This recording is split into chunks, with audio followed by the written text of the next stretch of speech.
bawat isa. Salamat po sa mga pag-budget, sa mga nakaalala. And I received a very unique gift this morning. Nagaluhan po ako ng piggy bank. First time in my life. Pagkat daw po sa pampabubong sa Listia. Yung kanyang, ano na, yung piggy bank.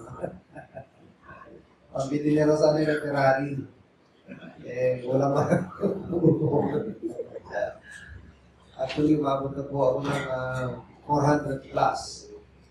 As of this moment, workout na po yung kukumpleto dun sa slab ng pag nabuhusan yun, may takip yung second floor. So, palalahati na yung bubog. Pag nabuhusan yung kalahati, bali, may bubog na yung second floor. Isang pa yan sa taas. May laruan na. So, kindly pray, kala ko, mapapatipid ko pa. Kasi when it was first estimated, hindi ko na nag-estimate, abot ng 1.1 o 2-story. So, pinare-estimate ulit namin, sa kami namin engineer, abot na lang ng 800 for the first and second finish. And ngayon po, nakaka-400 ako, pero 400 plus na, nasa second floor na, wala lang finish. At wala pa yung kalahati. So, kindly pray ako, mga konti na lamang po, mapupuhusan na rin.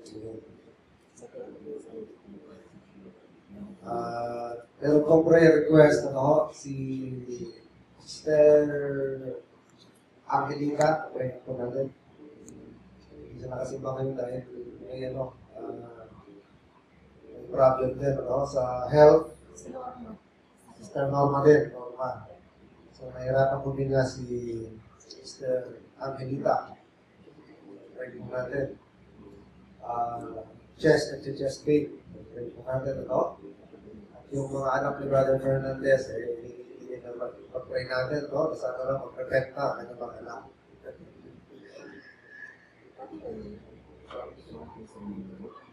So, bago po ang aking mensahe, abot po tayo may sarili. Saan po natin sa age 47, let's sing this song. He's a wonderful Savior to me. Sino po nakakaalam nito? Anybody? Wala? So, aralin natin, Alam ko to.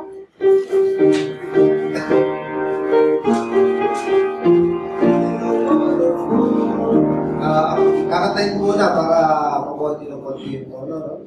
I was lost in sin, but Jesus rescued me. He's a wonderful Savior to me. I was bound by fear, but Jesus set me free. He's a wonderful Savior to me. Oh, He's a wonderful He's a wonderful Savior to me. I was lost in sin, but Jesus took me in. He's a wonderful Savior to me. So, sabay-sabay po tayo. Sabay niyo ulit. Verse 1, ulitin natin ng 4 na stanzas. Ready, go. I was lost in sin, but Jesus rescued me. He's a wonderful Savior to me. I was bound by fear, but Jesus set me free. He's a wonderful Savior to me. For He's a wonderful Savior to me. He's a wonderful Savior to me. I was lost in sin, but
to be. Sweeter is His grace, what blessing of the wonderful Savior to me. For He is the wonderful Savior to me.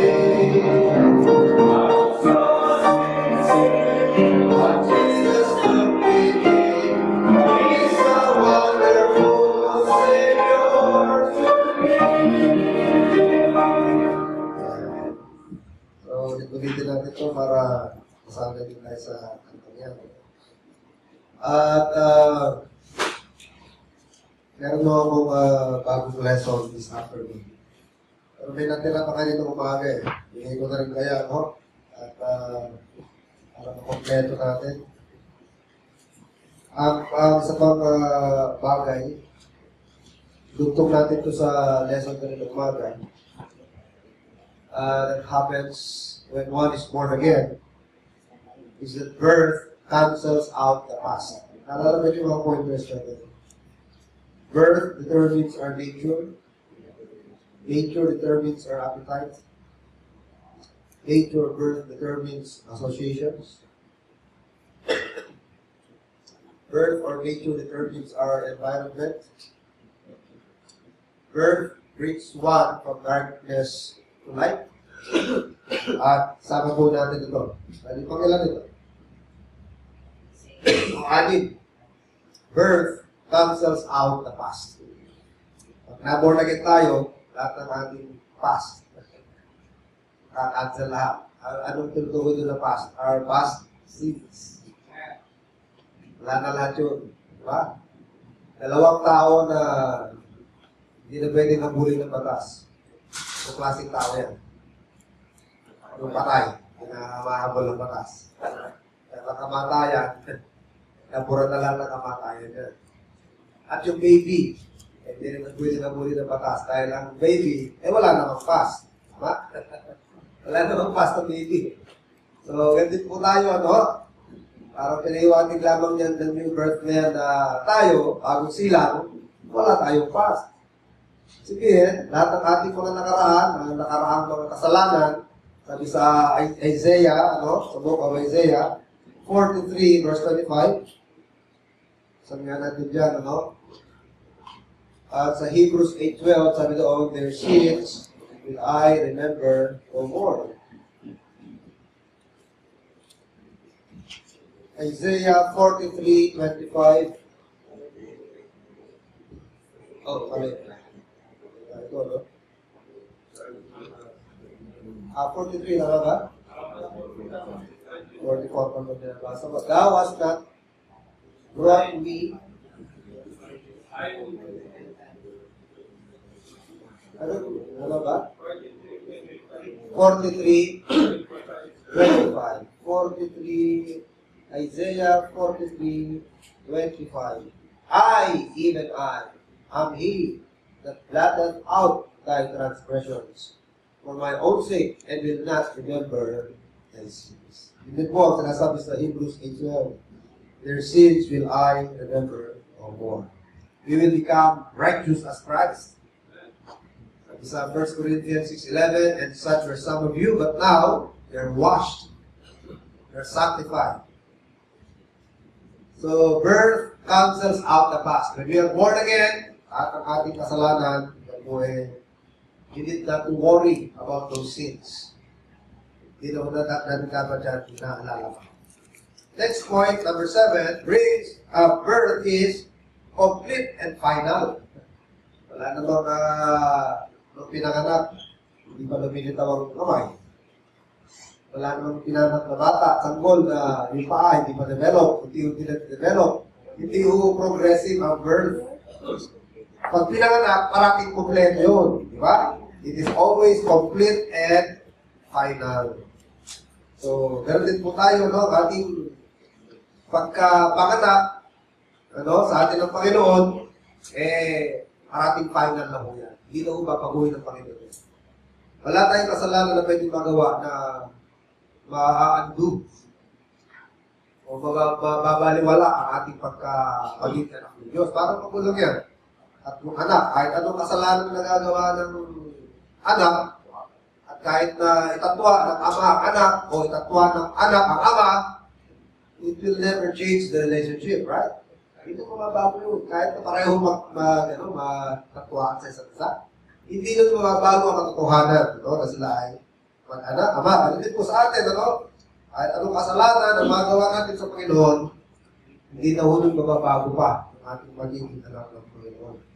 So we cannot undo it. There's no such thing as falling away from salvation, falling away from grace. Even if the child disowns his father, or a father disowns his child. So it will not change anything. Okay? Ano po? Birth involves travail.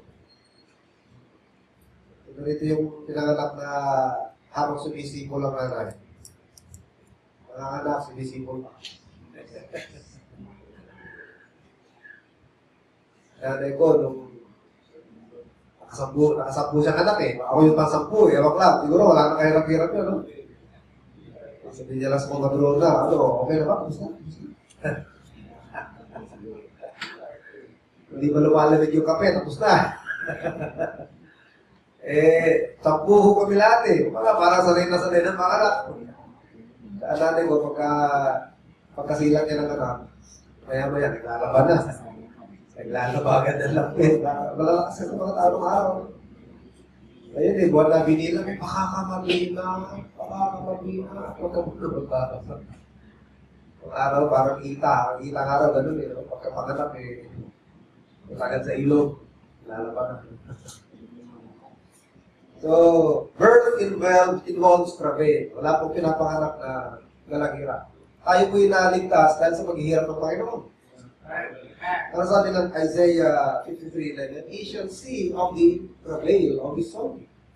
Yung pong Mesiyas na darating, sabi ni Isaias, makikita niya yung pagdurusan at nadaanan niya. Pero, masasatisfied siya sa maging resulta. Parang yung magulang na nanganak, di ba? Pagka yung hirap na magsilang, halos pa rin, napakamura din. Ikaw ang may kasalanan, kung sino sinisisi, hindi dahil sa'yo. Hindi ako ganito ngayon, kung alam ko lang. Ganyan, ano yung nakalabas sa big, mga anak na lang. Ang hirap na hirap, pero pag lumabas na kamukha niya, isa pa. Isa pa uli. Kasi kamukha niya, tsaka nasasatisfied after the labor, after the travail. Ganon din po ang Panginoon, Isaiah 53:11, He shall see of the travail of his soul and shall be satisfied. At sa lahat po na gusto nating maligtas, paghihirapan natin yan. Panalangin yan. Paghihirapan natin sa panalangin yan. Pero kung tao na pinoprospect natin, na share ang salita ng Panginoon, ilunood natin sa Panginoon. Sabi ng Psalm 126, di ba? He that goeth, they that sow in tears shall reap in joy. They that sow in tears shall reap in joy. Paghihirapan po. Kumbaga sa umaasa ang magbubunga ng effort natin, may matinding pagbubungkal ng lupa ang ating gagawin. Maghihirap po talaga tayo sa pag-evangelize. There's no easy road for evangelism. So, birth always involves travail. So, yun po lamang, Ilaglag natin, birth cancels out the past. Birth is complete and final. And then birth involves travail. So for our lesson this afternoon, please turn your Bibles to Matthew 11:28-30. I know you are familiar with this passage. Come unto me, all that labor and are heavy laden, I will give you rest. Hindi mo pala ako nagte-testimony. Birthday ko guys. Mahalala na ang birthday ko, diba? Testimony. Susunod na lang. Ayaw nyo ngayon? Wala Ano yung testimony ko? Ano yung pagpapastor ko? Nagsimula ako magpastor 2001. Ilang taon na? 14 years, ha? 14 years na, ha? Hindi, 2001. Mga 14 years na, 14 years. Pero after na, parang hindi ko maramdaman na pastor na ako. Feeling ko, member lang ako na parang nag-feel lang ng vacant. May need sa pulpit, may need sa preaching, and I'm here to fill the gap. Parang ganun pa rin, ano? So, up to now, tinatanong nga ako, paano nyo naramdaman yung calling nyo? Hindi ko alam paano yung calling kasi hindi ko yung masagot kung paano yung calling. Eh, nag-usap pa sa'yo, diba? Pagka, minsan, ino-ordain, diba? Pagka-testimony ka, how did you feel your call? The ordination? Paano mo nalaman na may manawagan ka? Parang hanggang ngayon, hirap ko kung sagutin yung tanong na yan eh. Basta parang naging attitude ko lang, kung saan kailangan, at saan ako pwede, sige, doon lang ako. Kailangan eh, pwede naman ako, doon lang ako, pwede ako eh. Para kung doon ka sa sulok, doon ka, dito ka. So, after na yun pa rin po ang aking mantra sa buhay, no? Kung saan ako pwede. Kung kailangan ng janitor, pwede rin ako janitor. Hindi naman kayo sa atin. Doon din ako galing. Diba? Kailangan na mag-preach. Pwede rin, dahil nakakapag-preach sa ano. Ayun na, I texted Ray Gilbert, ikaw demotion, diba? Sa'yo mo ikaw? Hindi ko alam kung may nakontak kang replacement. Ako nag-usap kay Brother Ray, sana hindi niya nalimutan. Mabuti, hindi naman nalimutan ni Brother Ray. So, kung hindi mo kalit kay Brother Gilbert sa'yo, dahil kung wala, pwede naman ako. Pwede naman ako mag-demotion. So, yun ang aking mantra sa buhay, ano? Kahit kung saan po pwede, kung saan may pangangailangan. So, pwede naman tayo. And thank you for your prayer. At naitabitin po natin yung 14 years sa inyong panalangin at sa biyaya ng Panginoon. So, our title this afternoon for our lesson is, When We Are Weary. Pag tayo po ay nakapagod. Our passage tells us what to do and where to go. Ang passage na ating babasahin ay nagsasabi na ang tao pagod. Wala naman sinabi dyan na those who are not tired. No? Ang sabi ng Bible sa atin, ang tao pagod na. Come unto me all ye that are weary and are heavy laden, and I will give you rest. So the Bible says, our Lord Jesus Christ says that man is tired. And the Lord also tells us what to do when we are tired, or where to go when we are tired. Verse 28 up to 30, Come unto me, all ye that labor and are heavy laden, and I will give you rest. So, maraming nakakapagpapagod sa atin. Hindi mga empleyado rito. Di ba kayo napapagod? Yung mga once na naging empleyado, yung mga empleyado pa rin ngayon. Hindi ba kayo maabot sa point na nakakapagod ka? Gusto mo mapatulog? Obligado kang gumising. Di ba? Ayaw mo pa sana umahon, kaso lang, sinabi ng orasan, gising na. Kasi alas 7 na eh, kailangan ka na umahon. Wala kang magagawa. Pinalipin ka ng alas 7 na umaga. O alas 6 na umaga. Minsan, maabot tayo sa point na, ito parang nakurobot yata ito Ba't naging kumonoton sa buhay? Pagka gano'n, araw-araw naman. Minsan, nakakana rin. Drudgery na rin, naging monotonous na. Kaya minsan, maganda rin yung nagbabakasyon, minsan-minsan eh. Kasi parang robotic yan eh.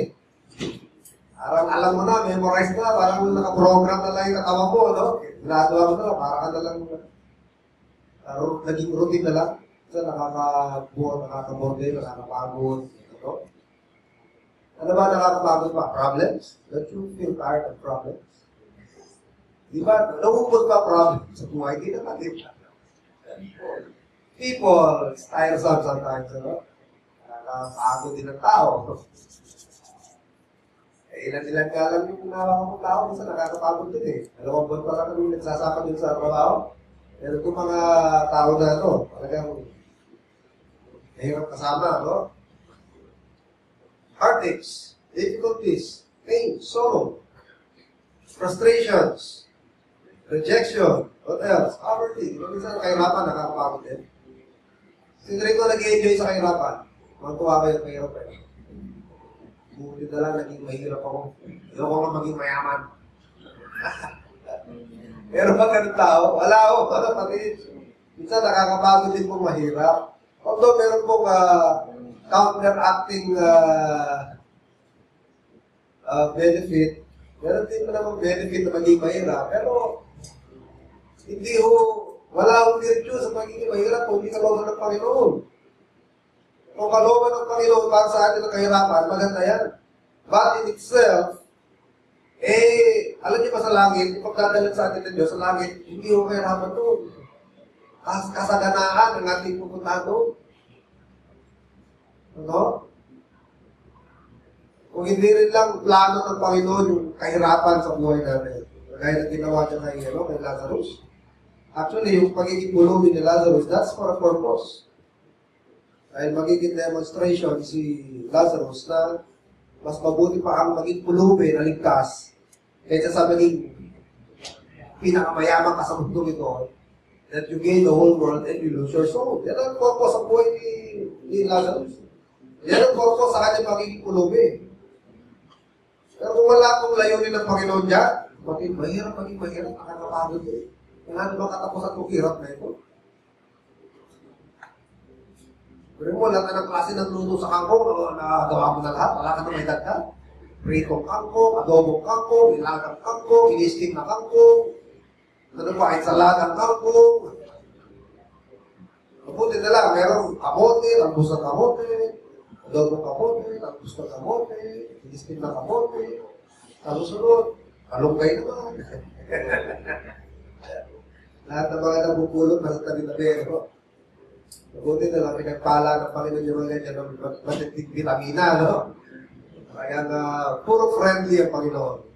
Yung mga libre, ginawa niya ng masustansya. Alam po mapansin niya sa malunggay, kahit sa mga itusok niya, bubuhay yan pero siksik pala sa ano yan, di ba? Siksik sa vitamina. Kaya yung mga bagong panganak, ano pinamakain niya, di ba?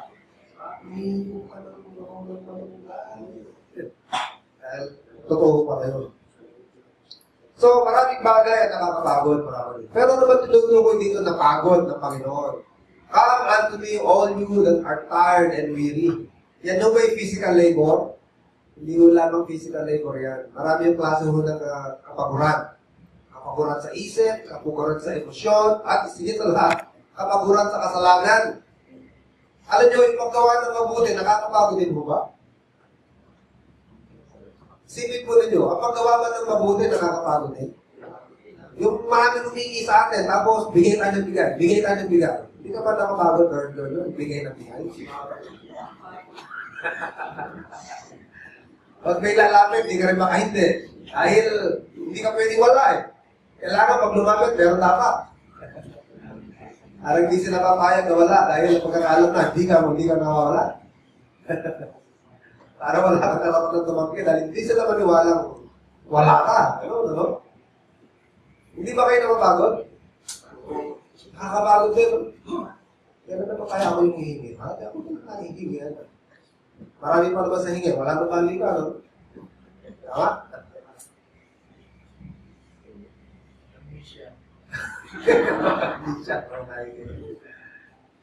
Pero niyo po, mas nakakapagod yung gumawa ng masama kaysa gumawa ng mabuti.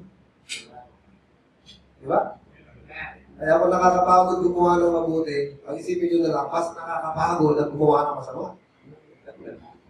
Dahil pagka bumuel ka na yung mga masamang ginawa, papagurin ka niyan, hindi ka tatantalan niyan. Hindi ka patatahimigin niyan.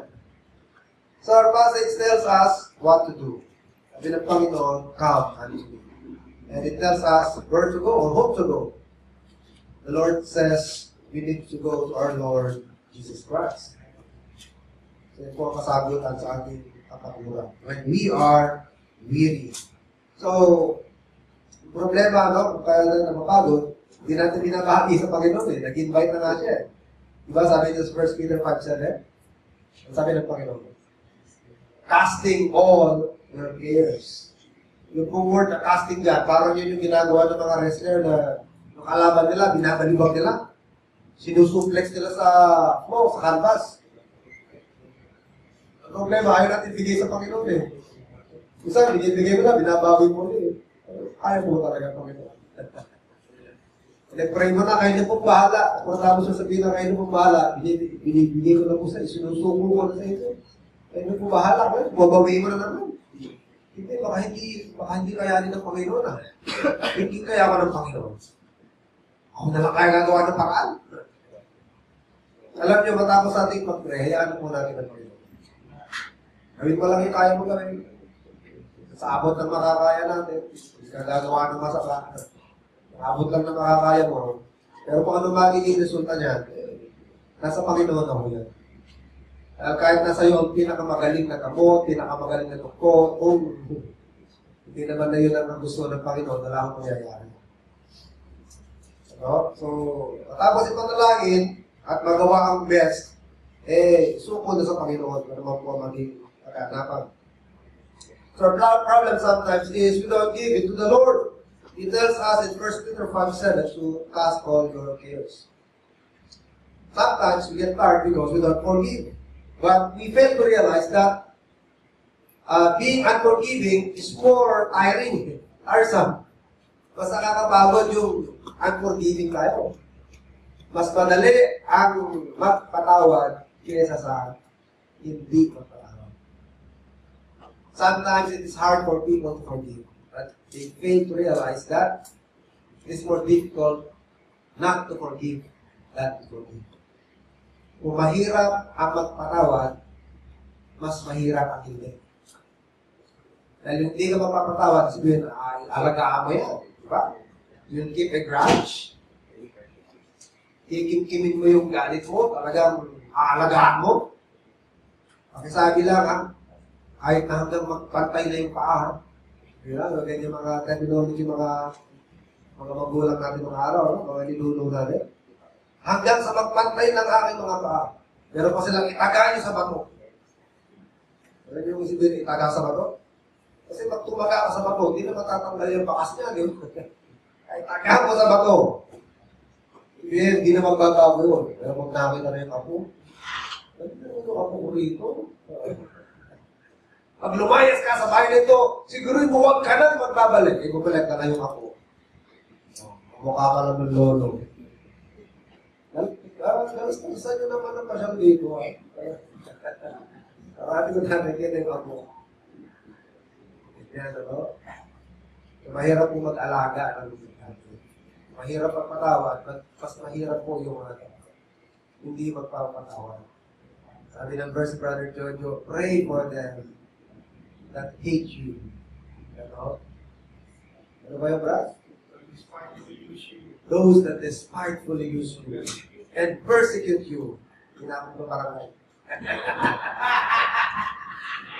pray for them. Pero ano pag-pray natin, brad? Yun lang, ano? Ano lang, pag-pray. So, when we are weary of serving people, so what does the Bible tells us? When we are weary, ano po ba ang minsan nakakapagpapagod sa atin? May ibang bagay pa na maaaring makapagpapagod sa atin. Weary of serving people. Ano pong answer ng Bible when we are weary of serving people? Colossians 3:23. Pag napagod ka na maglingkod sa kapwa, sino ba kapwa natin? Your boss, when you're tired of serving your parents, when you are tired of serving your relatives, kasi minsan talaga, ano? Meron tayo mga kamag-anak na medyo hindi ganun kaganda ang mga oportunidad sa buhay. Baka naman, iisip mo yun. Meron tayo, di ba? Isipin mo na lang, okay na rin ito na ako yung nilalapitan kaysa ako yung lumalapit. Naisip niyo ba yun? Okay na yata yung ako yung nangihingihan, dito ako yung parating naghahanap ng hihingihan. Oo, mas maigi na yung nag-aabuloy tayo. Mas matindihan tayo, bro. Ibang level na yun. Yun na yata extreme level no? Mas maigi na yung nag-aabuloy kasi inaabuloy. So, minsan nakakapagod, yung always giving of yourself. You have to give yourself, your time, your energy, para ikaw ang reach out, kailangan ikaw yung uunawa, ikaw ang iintindi.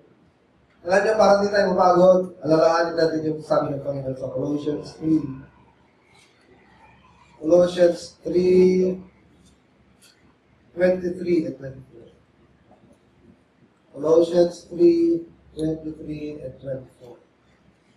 And whatsoever you do, do it heartily as to the Lord and not unto men.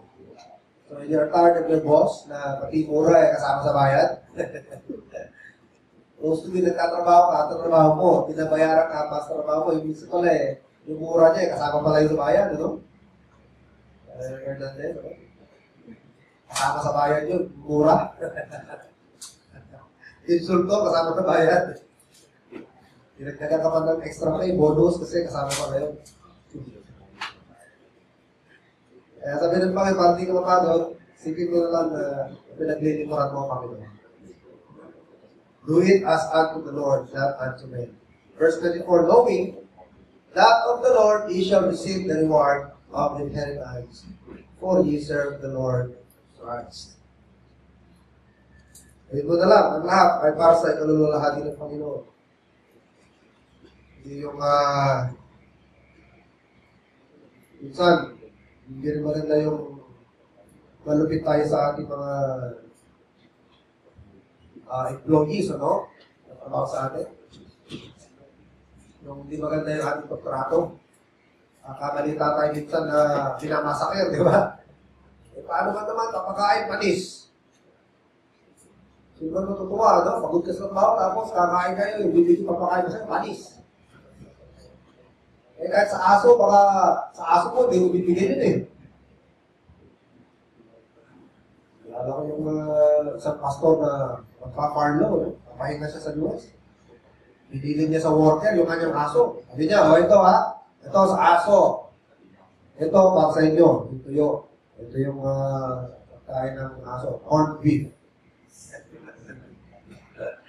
Sabi ng mga worker, wala naman siya. Kainin natin yung corned beef, yung tuyo sa aso. Pag uwi, yung merkado may kalis yung aso niya. Pinagtapat nila, bakit kinalis ito? Kasi yung kinakain namin yung tuyo, yung corned beef, kinain namin yung mga worker. Nagalit yung merkado, magsusuntukan pa sila. Umalis yung worker. Iniwan niya yung pastor. Kaya minsan meron mga employer na namamasakit sa hindi maganda pagtrato sa kanilang mga amo. So, pagka ganon, sabi ng Biblia, huwag mo na lang isipin na naglilingkod ka sa amo mo. Isipin mo na lang na sa Panginoon ka naglilingkod. Sabi ng Bible, 1 Corinthians 10:31, do all things, whatever we do, in order to do all things for the glory of God. So yun po, kapag ka, napapagod ka na maglingkod sa kapwa. When you're tired of serving,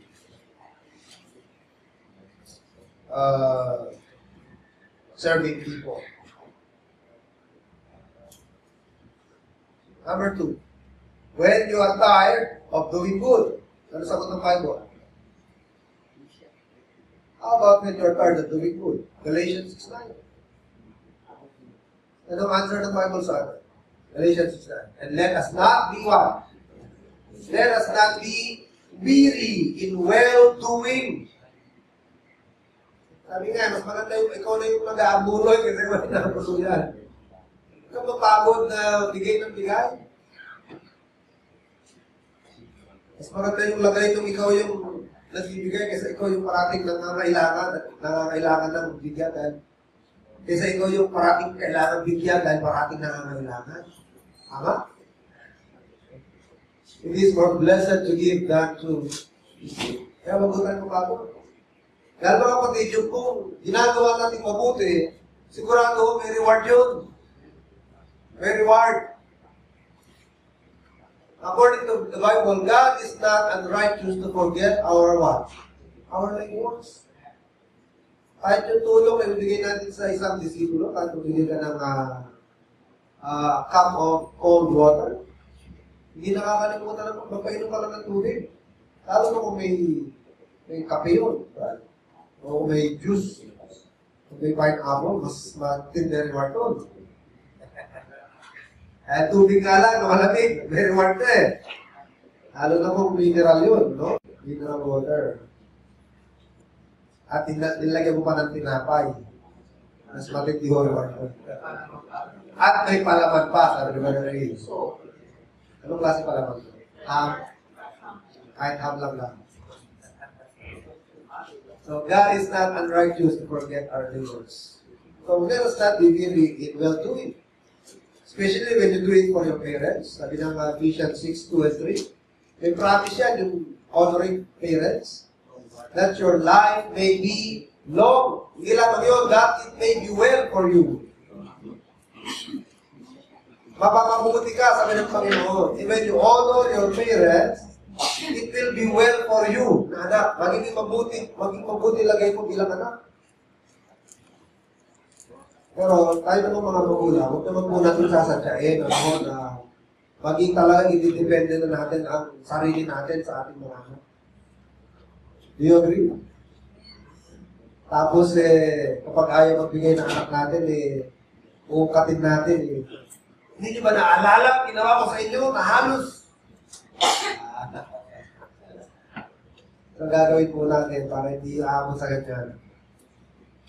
Hindi na magulang. Binigay mo na lahat? That's the problem. Binigay mo lahat. Tatabi ka para sa'yo, tama? Tatabi ka para dahil hindi mo alam ang future. Hindi natin alam kung ano magiging ugali ng anak mo in the future. Or yung magiging manugang mo. Diba? Hindi mo alam yan eh. Hindi mo alam sa akin. So, pwede mangyari sa atin lahat yan. Ano? Kaya, tayo mga magulang, hindi naman sa pagiging wais tayo o ina-anticipate lang natin ang mga possibilities. Magtitira din tayo ng para sa sarili natin. Mas maganda yung feeling na minsan nangyayari, di ba, yung mga anak panalapit sa magulang. Wala akong magdalap yan. Ang abo nyo. Tapos, nasa si Lola. Maraming stock si Lola. Magkano ba? Diba? Iba yung dating, iba yung dignidad na hindi ka naging pabigat. Diba? Hindi ka naging pabigat sa hindi naman sa may halong ego o yabang. Natural lang, no? Iba yung dignidad na kahit may edad ka na, alam mo na hindi ka naging pabigat. Kaya gagawin po natin, habang kaya mo na magtrabaho, may income ka pa, magsasave din po tayo ng para sa sarili natin. Kasi for our old age, tatanda ko kami. At wala akong kasiguruhan kung anong magiging lagay natin pagtanda natin. Paano kung kahit gustong tumulong ng anak natin? Talaga namang wala rin palang magawa. Diba? Hindi rin makahanap ng trabaho. Hindi pare-pareho na. Diba? At yun naman mga anak, pagka nagbibigay sa anak, magmula sa magulang, ano na lang yun? Okay na lang yun.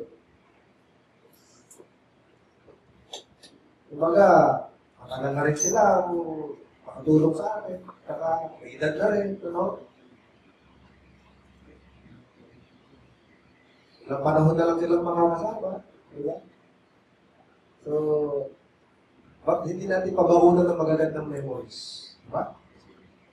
Hindi yung ilang buwan na lang ilalagi, puro himotok pa, papaulit isa.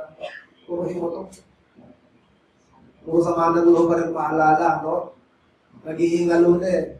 Sige na to, di ko yung nakakalimutan. Hindi ko makalimutan ang ginawa niya sa akin. Huwag niyong paladalawin, huwag niyong pasisilipin. Huwag niyong papasukin sa pinto. Yung mga matay na, yung galit pa sa tao na maalala niya. Nagdidiniri na, no? Yung pangbilid. Kahit sa liling ko, huwag niyong masusuturin yan. So, yan po natin na magagandang memories ng maalala, no? So, don't get tired of doing good to your parents.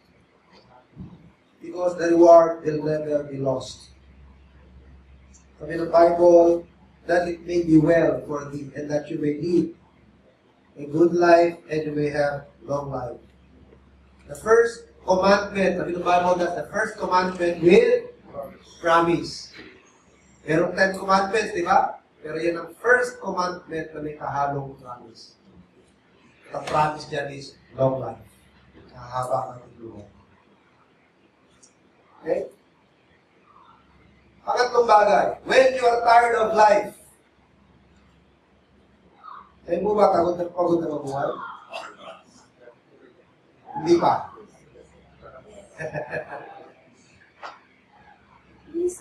Minsan, di ba? Minsan parang pagod na rin siya. Pero minsan naman, pag hindi ka na pagod, parang saan ka mabuhay? Hindi pwede na rin, hindi pwede. Dumipende na sa nararamdaman eh. Kasi nararamdaman mo kapatid, it fluctuates. Kaya doon ka lang talaga titingin sa doktrina ng Biblia, no? Na masatisfied tayo. Nagturo sa atin ng Biblia, masatisfied sa kung anong binibigay ng Diyos sa araw-araw. Huwag nating kapaguran yan. Huwag tayo mabagot kasi ang Panginoon nag-administer ng buhay natin eh. Siya na mamahala, siya na nangalaga. Kung anong bigay niya sa araw-araw, pasalamatan natin in everything, give thanks. Hindi nakakapagod, pasalamatan pa rin. Nakakabor na, pasalamatan pa rin ng Panginoon. Kasi nga sabi ng Bible, give thanks. And let's have confidence in His promise. Ano promise ng Panginoon? Romans 8:28. All things work together for good.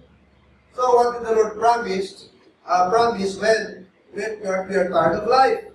Sabi niya, come unto me, and you will find what? You will find rest for your soul. You will find rest for your soul.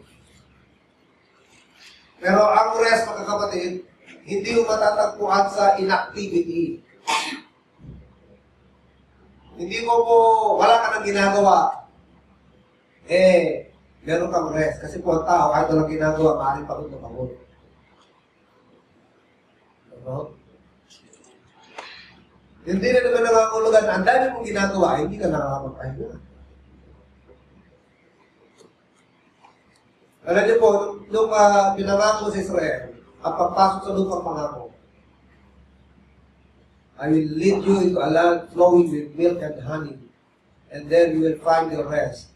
Hindi ko talaga rest, ang talaga pinagkahan nila rin. Lalo na pasok nila lupang pangako, alam niyo nangyari? Ay wala akong tigil na walang tigil na tikmaan. Lakad dito, lakad dyan, talagang yan, walang puknat. Walang tigil na pakikitigma. Ibig sabihin mga ulit, ang kapahingahan natin mga kapatid ay hindi sa kawalan ng activity. Dahil hindi na mahulugan na pag wala kang activity, hindi ka napapagod. Dahil sa totoo lang, kahit ang pagtulog, nakakapagod.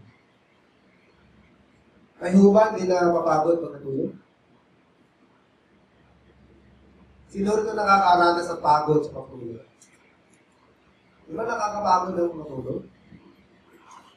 Ito yung parating hinahangat matulog. Ako, matagal ko nang hinahanap ang tulog kasi mababaw na tulog ko lang. Gusto ko maranasan yung dati na kapag natulog, ang gising, umaga na. Kaya, diretso-diretso. Hira na mangyari. Hira na mangyari. Yung pag-higa, tulog agad. Liwan, pag nakahiga, natulog na, gising pa rin ang diwa, di ba? Ano tayo pa pinunta? At karaniwan, kapag bagong gising, galing sa pagtulog, hindi ka naman active agad eh. Pagod na pagod ka, di ba? Parang pagod na pagod. Gumagaan lang ang katawan pagka medyo kilos-kilos na. Pagka nagkape na, tumayo na, nagtutbrush na, naligo na, saan ang gumagaan ang katawan.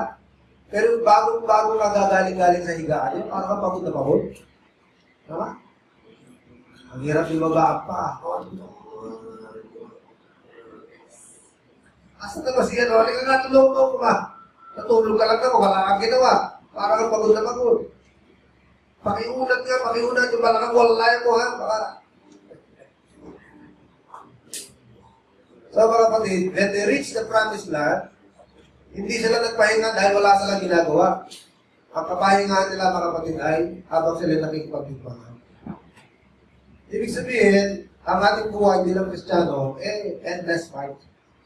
Walang katumangga at walang tigil na pakikipagdigman. Meron tayong kaaway eh. Our enemies, hindi sila mga enemies natin. Satan, the world, and ourselves. That is why the Lord equipped us with different armors. He gave us the helmet of salvation, the breastplate of righteousness, the shield of faith, the sword of the Spirit, which is the Word of God, and the loins girded with what? Truth. And your feet shod with preparation of the gospel. So, the Lord gave us armor for the fight. Kasi nasa ligmaan tayo eh. Saka parating paabante. Dahil kapag ka tayo matras, mas doon delikado. Kasi when when the soldiers put their armors, wala silang armor na ginawa para sa likod. Lahat sa harap. Helmet, breastplate, shield. Pag sila tumalikod, exposed na exposed ang likod. Ibig sabihin niyan, mentras tayo umatras, nagbabackslide, mas delikado lalo tayo. Mas safe pa bang ayaw umaharap tayo. Alam niyo mga sundalo na well-armored, na naglalabanan pagkarap, mahirap pagkapatayan yan. Kasi kahit sa katumaga, lalo na yung mga nagsusuot ng, yung mga rings na kami-kami. Mail. Parang mga singsing na,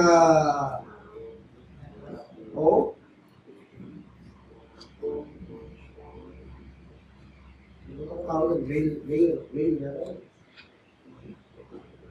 Pagka tinaga hindi tumatala. Halos hindi magkamatay. May mga matay na lang doon pagka sobrang pagod na. Hindi na may taas yung kamay. Ako na lang may lakas na natin nila. Tatapat ko na sa mata mo, ha? Nagugulong ka sa likod, dahil likod mo lang walang takip. So, hindi tayo safe pag umatras. Lalo kang delikado kapag ikaw ay umatras. Ang pinaka-safe na course sa Kristiyano ay ano po? Ipagpatuloy. Forward. Bumakbak ng paabante, hindi paatras. Sabihin, makilaban. Labanan mo ang mundo ito sa mga forces na gustong pumatak sa atin na bumalik sa kamunduhan.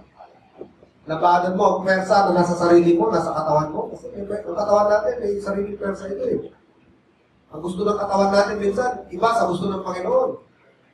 Pag hindi mo didisiplinahin ang sarili mo, wala, sunod-sunod ka sa sarili mo. Kaya sinasabi ko mga kapatid, don't listen to yourself. Talk to yourself. And then, Satan.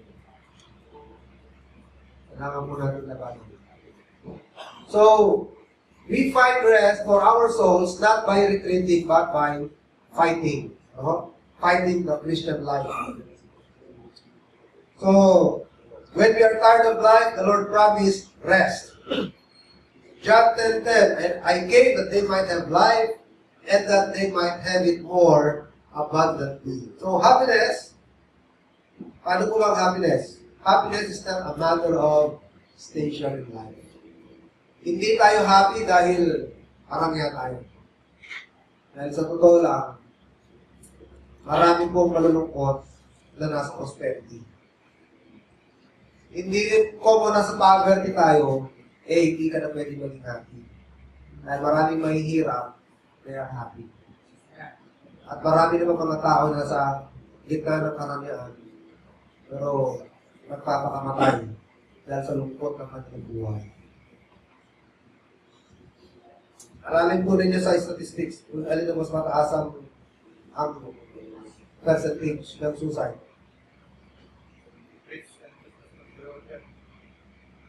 Sa mga rich countries, di ba? Japan. Pero pagkakalam ko sa India, marami rin nagpapakamatay sa India. Japan. Mga rich countries. Europe. Pero mo, mga may kaya yan. Ano? Saan ang mataas ang rate ng suicide sa mga mayayaman? Kung hindi mo nakakahulugan na tayo may mahirap, hindi ka na pwede masalita. At hindi rin ibig sabihin na mayaman ka, hindi ka malungkot. Naparati ka na masaya sa mayaman. Ano? Dahil ang kasayahan, walang kinalaman dyan, estado sa buhay. Dahil ang happiness is what? It is an attitude. Happiness is not a matter of station in life, whether you're rich or poor. Because happiness is what? Happiness is an attitude. It is an attitude of contentment with God's administration. Yung makontento ka sa administrasyon ng Panginoon. Ito ang bigay ng Panginoon, salamat mo. So, let's be satisfied with the Lord's administration. Sabi ng Bible, delight thyself unto the Lord, and He shall give thee the desires of thine heart. Ano sabihin ng delight, mga kapatid? Delight means be satisfied. Makontento tayo. Kung anong bigay ng Diyos, karamihan man o kahirapan, makontento tayo. Mag-delight tayo sa pinibigay. So, stop grudging, stop grumbling. Kung may request tayo, sabi ng Philippians 4, by prayer and supplication, with thanksgiving, let your requests be made known unto God. So, yun po ang ilang sikreto, mga kapatid, kapag tayo hindi napapagod na. Mapagod na sa paglilingkod, sa ibang tao, sa relatives, sa friends, sa boss, at sa mga nakapaligid sa atin, do it as unto the Lord, in that way. When you are tired of, or weary of doing good, sabi ng Bible, do not stop. Let us not be weary in well-doing. Why? Mas nakakapagod at gumawa ng masama kaysa gumawa ng mabuti. At kapag gumawa tayo ng mabuti, hindi mo nawawalan ng reward. Naalala ko yung kwento na ito eh.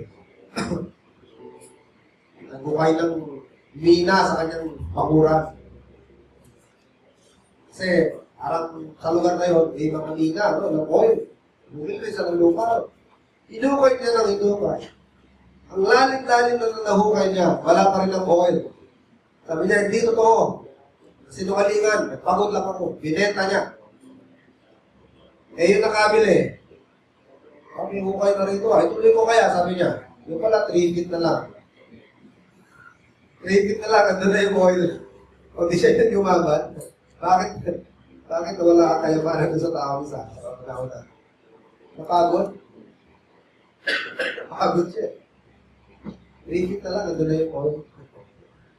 I-dim up niya. Hindi niya nakuha. Yun ang patuloy. Yun ang nakakuha. So mga kapatid, yung ginagawa natin mabuti, hindi mo nasasayang. May reward mo yun. Sabi ng Bible, let us not be weak. Pag natin kapatuloy. Okay, kung napapagod tayo sa buhay, takbo tayo sa Panginoon. At sabi niya, I will give you rest. Kung hinahanap mo kaligayahan, wala yan sa kayamanan. Dahil ang kaligayahan, attitude yan. Attitude of contentment with the Lord's administration. That God is in control of all things. With the good or bad, rich or poor, bigay ng Diyos. Salamat po. Okay, tayo dito kayo. At tayo yung magbukas sa ating panalangin. At mukhang ready na rin po yata ang ating pagsasalusaluan. Sabi na rin po natin sa prayer. Ngayon po tayong lahat. Brother Ray, magpulas tayo sa prayer and include the whole in prayer.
Amen.